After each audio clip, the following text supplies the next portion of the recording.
So in this video, we're going to talk about Multilogin and what Multilogin does and its use and how you're going to get use out of it. So Multilogin essentially creates another browser, gives you a completely new fingerprint. Now I'm not going to go too deep into what a computer fingerprint is, like the canvas of your actual computer, all of that. What you need to know is essentially it gives you the ability to create many different type of different browser profiles. Right, so in Google Chrome, when you have the drop down, you see these profiles over here. It's essentially doing the same thing. However, it's giving you a very custom tailored profile that Facebook doesn't flag. So if you go ahead and have an account that was banned on your computer right here and you're using it, and you go ahead and try to create another profile, your computer hard drive and your fingerprint of your computer is still there. So Facebook recognizes, hey, look, this is the same user that was banned before. They're just on a clean profile with no cookies in it. So with all that being said, we'll go really deep into all the settings and everything you need to know. Now, if this does go over your head, rewatch these videos. This is what I believe the most powerful section, the most powerful component in this entire course itself. And I know so many people will jump here first. So Multilogin allows you to create multiple virtual browser profiles, and you'll understand a little bit better when we start to use it. So it is, I think it's $200 a month or something like that. Let me go to pricing over here. Or it's 99 euros every single month, up to 100 profiles. I have the 300 profiles. I have actually two different accounts. One of them is maxed out, and this one I'm just starting. As you can see, the locked means that these profiles are being accessed from another browser that's or another computer that has Multilogin updated. And I don't suggest updating your Multilogins religiously. Just pick a version, stick to it. You don't need to use the same version I'm using. You can use the latest version, but just keep in mind that you want to go ahead and just stick with one Multilogin on one computer for ease of use. All right, so you're going to get Multilogin ideally, and you're going to have something that looks like this right over here. And this is Multilogin at its finest. Now, Multilogin, like I said before, allows you to go ahead and create different profiles that you can get access to, and will go ahead and provide you with a bunch of different options that you can go ahead and use to create a new profile. So if you click Create New, it'll show you all your profile summary, statistics, all of that.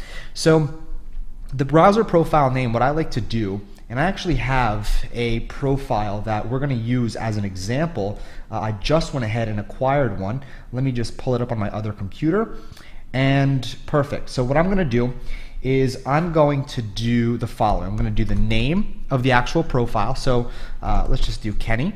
All right. So the name of the profile. So let me just put name, because we'll fill that in later. Name. We'll do where you got it from. Again, this is for your reference. So in my case, Kenny is one of the people that I get my accounts from. And so we're going to do the country. And if you have direct targeting, such as a state or a city, you can do, USA, Florida, Fort Lauderdale, Fort Laud, right?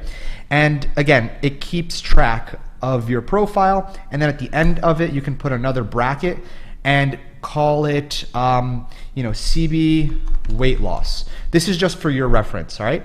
So what I'm going to do here is I'm going to remove the Florida Fort Lauderdale section. I'm just going to have USA.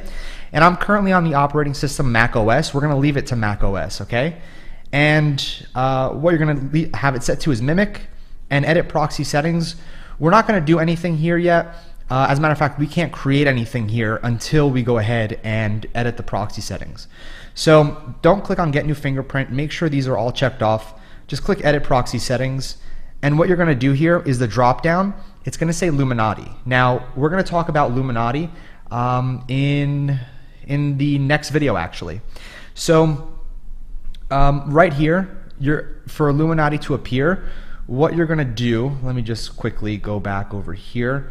And let me just click Create Profile. So you see right over here how it was created. We're going to be able to edit that very soon.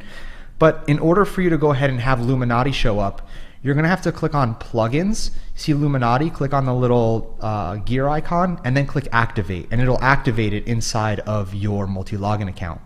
So right over here, we have this profile that was created. However, there's no proxy attached to it, right? So what we would do is we'd click edit, and we'd go and click edit proxy settings, drop down Illuminati, and this is where we're going to start entering all of our information in. And I'll show you how to do that after I explain what Illuminati does, what other proxy providers do. And I also want to touch on residential versus static IPs and how to create all of these proxies and linking them up with Multilogin. But all you need to know right now is that Multilogin creates these profiles for you. And it's very, very important that you get that these profiles are extremely unique. It won't show that it's your regular computer right here. If you just go on regularly, it'll actually hide it for you. It'll make it seem like you're coming from a completely new computer with a completely new fingerprint from a completely new location. You look like a completely new user. You are 100% anonymous and hidden in Facebook's eyes. And that's how we're able to circumvent and get past a lot of these bans. So that's what Multilogin does. But next, I actually want to talk about what are proxies and good providers of proxies and the ones that I suggest using. So with that being said, let's hop in to the very next video. I'll see you there.